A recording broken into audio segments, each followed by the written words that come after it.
that 65 out of 178 aircrafts have been grounded. It has taken an aim at the engine manufacturer. It has went on and said this is a deliberate attempt to kill the Go First airline.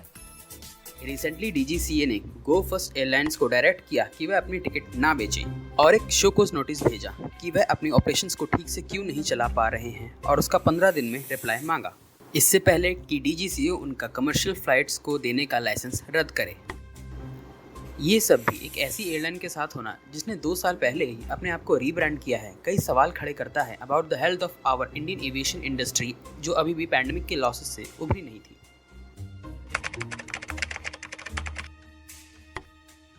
Indian aviation sector जो कि recover कर रहा था corona और pandemic के losses से, उसने मार्च में 13 मिलियन पैसेंजर्स को डोमेस्टिक फ्लाइट सर्विसेज दी, जो कि DGCA के अकॉर्डिंग 11% ज़्यादा था of the same month of 2018 and 19 के।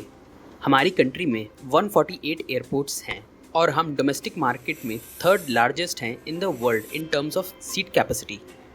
As a result of March 23 हमारी डोमेस्टिक मार्केट का जो लीडर है वो है इंडिगो एयरलाइंस।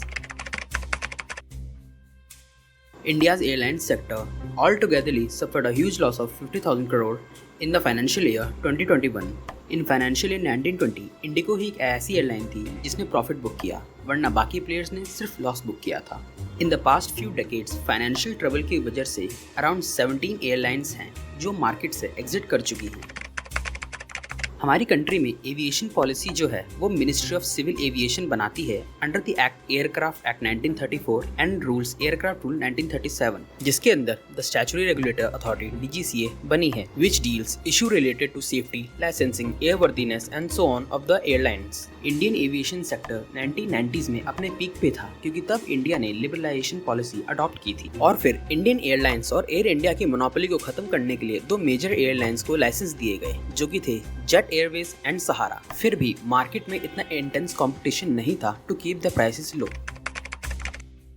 गवर्नमेंट ने हाई टैक्सेस लगाए एविएशन टर्बाइन फ्यूल पे, जो कि एयरक्राफ्ट का मेन फ्यूल होता है। इसके बाद एयरलाइन इंडस्ट्री का 40 to 50% expenditure aviation turbine fuel पे ही होता रहा और उसके बाद कुछ स्टेट्स ने स्मॉल कैरियर और जेट फ्यूल पे 30% प्रोविजनल टैक्स चार्ज करना भी शुरू किया और इसकी वजह से स्मॉलर एयरलाइंस के टिकट प्राइसेस काफ़ी तेजी से बढ़ने लगे, जबकि बिग कैरियर्स लाइक इंडिगो के प्राइस वहीं के वहीं रहे और इसी की वजह से बड़ी एयरलाइंस को economies of scale and competitive advantage भी मिला। और फिर नेशनल सिविल एविएशन पॉलिसी ने नई एयरलाइंस के लिए एक नई कंडीशन लाई कि उनके पास कम से कम 20 एयरक्राफ्ट होने चाहिए जो इंटरनेशनली फ्लाई कर सकें। फ्यूल प्राइसेस से होने वाले कंपटीशन एंड 20 एयरक्राफ्ट कंडीशन की वजह से जो नई एयरलाइंस थी उनके लिए एक एंट्री बैरियर क्रिएट हुआ।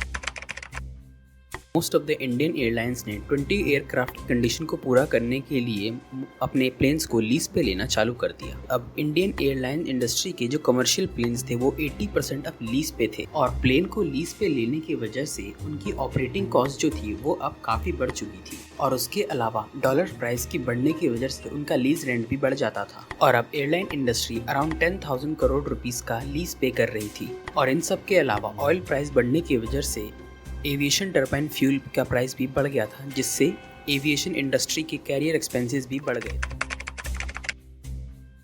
तो जैसा कि हमने अब तक देखा, एयरलाइन इंडस्ट्री की जो सबसे सिग्निफिकेंट कॉस्ट है वो है उनकी एविएशन टर्बाइन फ्यूल की कॉस्ट। GST आने के बावजूद भी 5 तरह के ऐसे पेट्रोलियम प्रोडक्ट्स हैं जिन पे अभी भी GST नहीं लगता और ये 5 पेट्रोलियम प्रोडक्ट्स हैं aviation turbine fuel, petrol, natural gas, crude oil and diesel. इन सभी प्रोडक्ट्स पे आज भी एक्साइज ड्यूटी और वैट लगता है। जैसे कि अगर एविएशन टर्बाइन फ्यूल 100 रुपए का है तो उस पे 10% एक्साइज ड्यूटी यानी 10 रुपए एक्साइज ड्यूटी लगेंगे और फिर पूरे 110 रुपए पे 10% वैट यानी 11 रुपए का वैट भी लगेगा। तो जैसा कि आपने देखा, वैट, एक्साइज ड्यूटी और एविएशन टर्बाइन फ्यूल दोनों पे लगा और यही एक्साइज ड्यूटी और वैट लगने की वजह से एविएशन टर्बाइन फ्यूल और अदर पेट्रोलियम प्रोडक्ट्स के प्राइस काफ़ी हद तक बढ़ जाते हैं।